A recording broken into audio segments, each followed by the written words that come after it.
अगर सरक्रीक इलाके में पाकिस्तान की ओर से कोई भी हिमाकत की गई तो उसे ऐसा करारा जवाब मिलेगा कि इतिहास और भूगोल दोनों बदल जाएंगे। मेरे साथियों, आज 2025 में पाकिस्तान को याद रखना चाहिए कि कराची का एक रास्ता क्रीक से ही होकर गुजरता है। सीमा अभी आपको बताएं, भारतीय वज़ीर दिफा राजनाथ सिंह की पाकिस्तान के खिलाफ हर्जा सराई।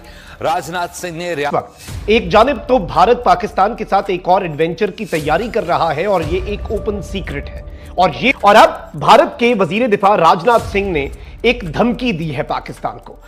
आज विजयदशमी का त्योहार है और इस मौके पर रक्षा मंत्री राजनाथ सिंह ने गुजरात के कच्छ में शस्त्र पूजा में हिस्सा लिया। इस दौरान रक्षा मंत्री ने एक बार फिर से पाकिस्तान को कड़ी चेतावनी दी। राजनाथ सिंह ने कहा कि अगर पाकिस्तान की ओर से सर क्रीक इलाके में कोई भी हिमाकत हुई तो उसका इतिहास भूगोल सब बदल दिया जाएगा। रक्षा मंत्री ने कहा कि पाकिस्तान को याद रखना चाहिए कि किर्क का रास्ता कराची से जाता है। अपने तज्जियों में जरा इसको भी पढ़ के शामिल कर लें ताकि तुम लोगों की औकात याद रहे। तुम लोग करोगे सर्जिकल स्ट्राइक, तुम लोग करोगे पाकिस्तान पे हमला, ये तुम लोगों की हकीकत है। दी एंड ऑफ इंडिया।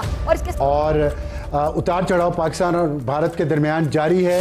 कभी लगता है कि जंगी जुनून जो इंडिया का है उसमें कमी आ गई है, लेकिन फिर लगता है कि शिद्दत अभी बाकी है। आज ही AFP की खबर के मुताबिक पाकिस्तान की अथॉरिटीज़ ने आज़ाद कश्मीर में लोगों को ये कहा है कि खुराक का ज़ख़ीरा कर लें और दूसरी रोज़मर्रा इस्तेमाल की जो अशिया हैं उनको भी जमा कर लें, क्योंकि हो सकता है कि किसी वक्त भी कम से कम कश्मीर के बॉर्डर पर जंग छिड़ जाए। और ये इस तनाजुर में ये बात हो रही है कि अमेरिका कोशिश कर रहा है कि पाकिस्तान और इंडिया के दरमियान एक फुल फ्लेज वॉर शुरू ना हो। दूसरी तरफ भारतीय वज़ीर दिफा राजनाथ सिंह ने स्टेटमेंट दी है कि ऑपरेशन सिंदूर अभी ख़त्म नहीं हुआ, जो कुछ भी हुआ है वो सिर्फ ट्रेलर था। अब जब भी सही समय आएगा हम पूरी पिक्चर दुनिया को दिखाएंगे। आपने शायद राजनाथ जी का बयान गौर से सुना नहीं या आपने अपनी उर्दू बीच में घुसा दी है। कहा उन्होंने ये है कि अब ये जो नाज़रीन इकराम भोज एयर बेस जो है और ये विजय दशमी का जो दिन है उस दिन भोज एयर बेस जो है उसके ऊपर खड़े होकर ये पाकिस्तान को सख्त वार्निंग दे रहा है। और बात भी इस वक्त पाकिस्तान को इस बात का अंदाजा है कि इस मर्तबा भारत जो है वो नेवी की साइड से, यानी अब भारत जो है वो सारे का सारा वजन जो है वो अपनी नेवी पे डालने जा रहा है और नेवल साइड से भारत जो है वो पाकिस्तान के साथ कोई एडवेंचर करेगा। हमारे इंटेलिजेंस रिपोर्ट्स, हमारे एनालिसिस इस हवाले से बहुत पहले से इशारे दे रहे हैं और उसने पाकिस्तान के ऊपर एक्यूजेशंस की भरमार की है और पाकिस्तान को ब्लेम किया है और कहा है कि अब भारत जो रिस्पॉन्स देगा वो पाकिस्तान के लिए बड़ा खतरनाक होगा। और ये एरिया जो है ये सर क्रीक का एरिया है। ये जो अभी हालिया वाकया हुआ है उसमें इनकी हुकूमत ने कहा कि हम इंडिपेंडेंट इंक्वायरी करने चाहते हैं, पाकिस्तान आप उसमें शामिल हों, अब भारत उसमें क्या करेगा। लेकिन जो मेरा सवाल आपसे पर्टिकुलर है सर कि इस ऐसे इक़दाम पर जो कि पाकिस्तान मुसलसल फेस कर रहा है दहशतगर्दी का, ये अमल भी एक लिहाज से चलें बहुत गलत है, किसी भी इंसानियत का कत्ल।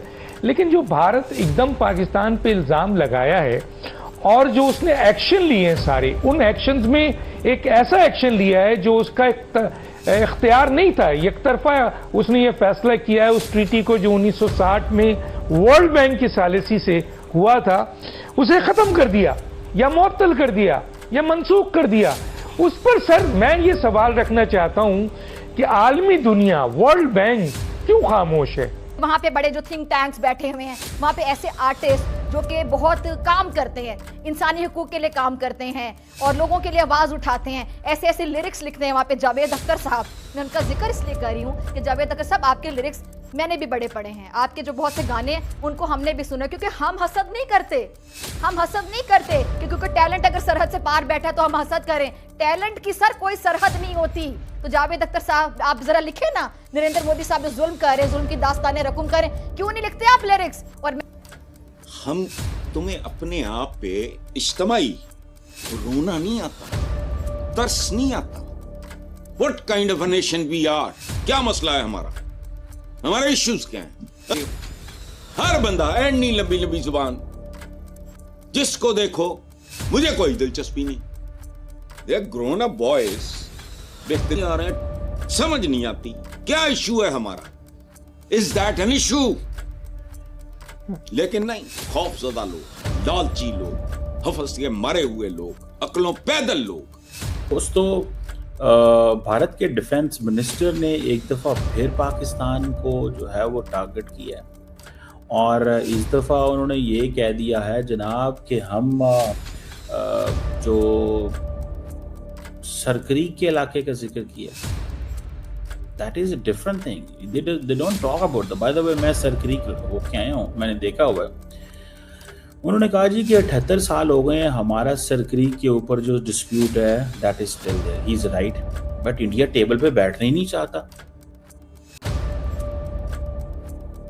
इंडिया वो कहता है जी इशू रिजॉल्व करना चाहता है। इंडिया तो इंफ्रास्ट्रक्चर डेवलप कर रहा है वहां पर। मैं वो इंफ्रास्ट्रक्चर, इंडिया की एक हाई राइज बिल्डिंग उन्होंने बनाई हुई है, मुझे याद है बहुत अच्छे से, मैं वो देख के आया हूँ बिल्डिंग को। ठीक है जी, मैं वो बिल्डिंग देख के आया हूँ। देखें, एक चीज़ तो डॉक्टर साहब ये समझने की है कि एक जो कुव्वत होती है, ताकत होती है, वो आपका उसूली मौक़िफ़ होता है, आपका मबनी बरहक स्टैंड होता है। लेकिन जो इस वक्त दुनिया की सूरत हाल है, उसमें सिर्फ उसूली मौक़िफ़ और मबनी बरहक स्टैंड काफ़ी नहीं होता।